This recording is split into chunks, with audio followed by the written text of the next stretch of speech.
speed limit. Right. But there are places you have to speed down. There's speed traps or, like if you're driving in the country, but then you come into a small town and there's a few overpasses, be very careful. The cops are hiding. Yeah. And you slow down. Yeah, yes. So as I go north for about an hour today and I'll drive a little over the speed limit, but then I'll get into like Ventura and I'll be like, okay, slow down a little, overpasses. It's the same. I did not bet this week as much as I did last week. I don't like the numbers as much this week. In fact, the number I like the most is not as good today as it was Monday, and I already bet it. I make my bets often on Monday, a couple of them, because the number's better. So don't put any mortgages down this I'm weekend. just saying, this is not, and I have buddies who do this for a living, this is not a great week. I do believe I have the 5 best bets. And this is what I do. You can ask John Goulet. This is all week I do this. Every day I call him and say, get rid of this game. These are the 5 best. There's a lot of great games, not a lot of great numbers. Let's just say this, right? Today, my Blazing 5 is a small town with an overpass, and there's a cop on the bridge looking at you. So just slow down a little this week on your money spent. You can make it through safely. Just don't go crazy. Yeah. Last week, I literally just told my wife, house may be up for sale, or we'll buy another one. I threw everything at it. All right, here we go. All of our odds provided by Fox Bet. That's a hot one. Let's blaze it up. Fire it up. It's Colin's Blazing 5. Falcons at Saints. Okay, the numbers changing rapidly. When we did this segment, this morning, it was 4.5 Atlanta. I would take the Falcons here. First of all, now I think the Saints with Taysom Hill are kind of experimenting at quarterback. I do not like that. Remember, the Falcons are coming off a bye with extra time, and Raheem Morris is not only 3-1, but he's trying to win the head coaching job. And in this division, he thinks he can get to a wild card spot. He may be wrong. We know Atlanta since week 6. They can move the ball. We don't question that. But they've allowed fewer than 30 points in 5 straight games. Again, this is a coaching staff coaching for million-dollar contracts here. Raheem Morris wants his second head coaching job. And I feel like the Saints are kind of experimenting more than I would be comfortable with. We have an upset or two every week in the league. I'm going to take the Falcons with the upset win, 28-27 here. Eagles and Browns. Like it. I love it. Philadelphia is absolutely the play here, plus 3.5. Listen, Philadelphia's head coach, their quarterback, and their practice habits are all under question in Philadelphia, the sports talk capital of the country. They're getting pulverized. So Philadelphia is a totally focused week. And by the way, they lost to the Giants. But they didn't commit a turnover, and that defense is way better than Cleveland's. The Browns have scored 10 or fewer points in 4 games this year. Only the Jets have fewer. Cleveland struggles when they face better defensive lines because Baker struggles under pressure. That is no longer just an opinion. That is a fact. I think Philadelphia, Wentz, Doug Peterson, practice habits better, beats the Browns 24-20. Packers at Colts. I'll take the Colts minus 2.5. Wise guys are split on this, but I get the Colts team that has extra prep time. They played on Thursday. I like that. But here's the game in a nutshell. Phillip Rivers. The Packers defense has only created 7 turnovers this year. Second fewest in the league. What does it mean? Phillip Rivers is comfortable. Phillip Rivers sacked only 8 times this year. Fewest in the league. Phillip Rivers is comfortable. Rivers 100-plus passer rating, 3 or 4 games. Rivers is comfortable. The Colts defense will not make life comfortable for Aaron Rodgers. Number 1 in total D, lowest opposing passer rating. What does this game mean? Look at the numbers for Phillip Rivers. He's not getting hit. He's not getting rushed. He's got a running game. The Packers don't take the ball away, meaning they don't speed the game up for you. A comfortable Phillip Rivers beats an uncomfortable Aaron Rodgers. Colts win 24-20.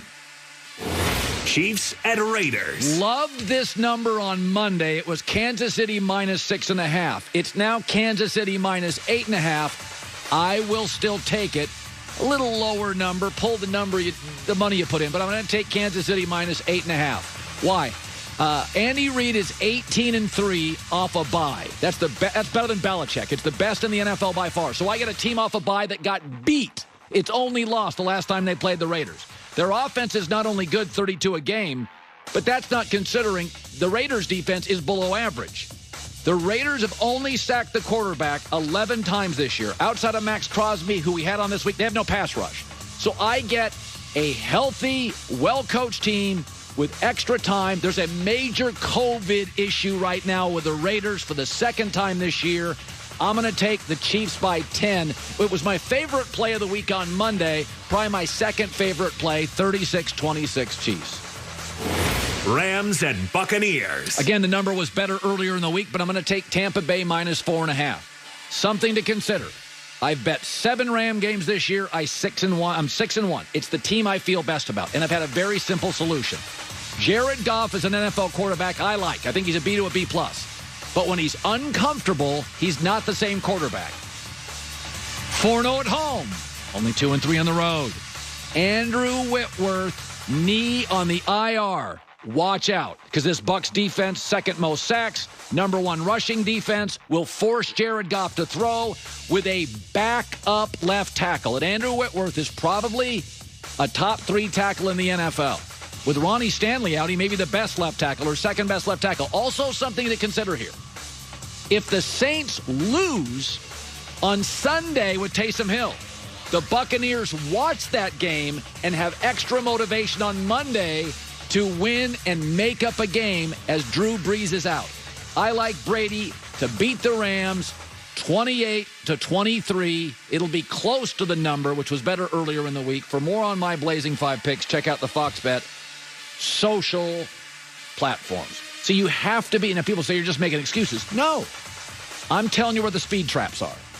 I'm telling you I like Atlanta the dog, Philadelphia the dog, and then I like the favored Colts, the favored Chiefs, and the favored Tampa Bay Buccaneers. Lines, COVID this year has been, there's a Myles Garrett story this morning. When I woke up, I'm driving to work, I come to Fox, and all of a sudden I look up on the screen behind me, and there's a Myles Garrett COVID story.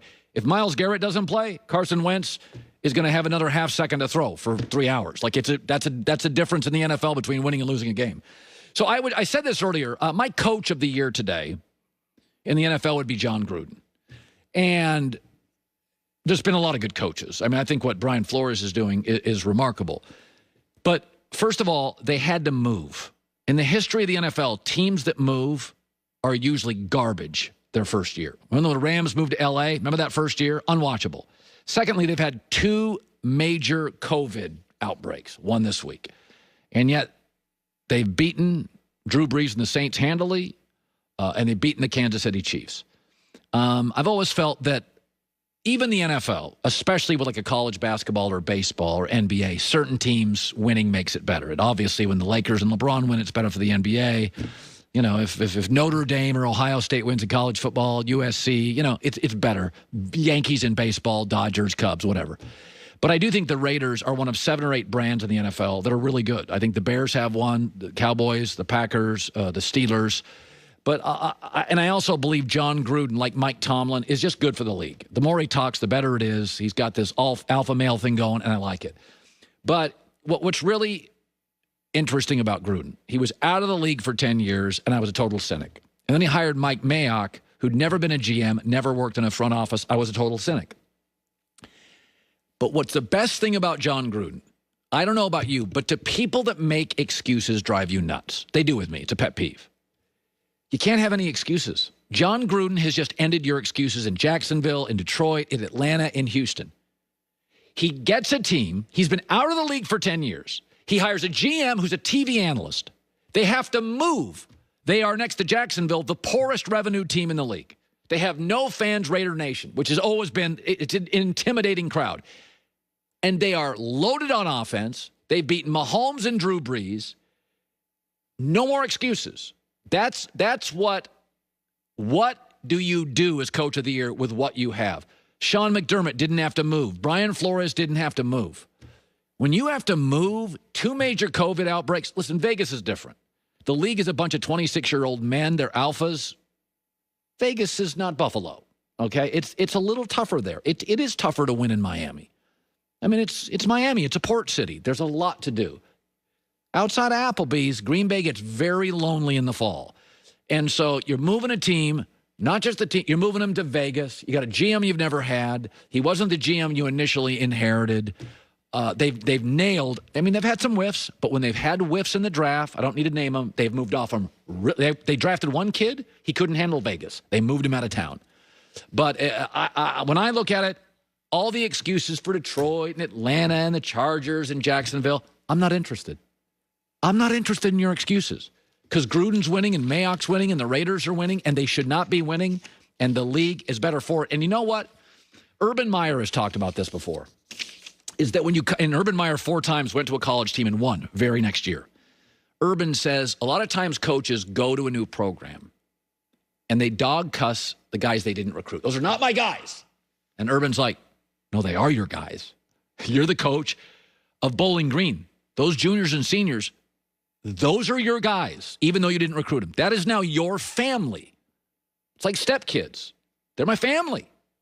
And Derek Carr may not be the quarterback that John Gruden would have drafted. But when John Gruden got to Oakland, Derek Carr, his record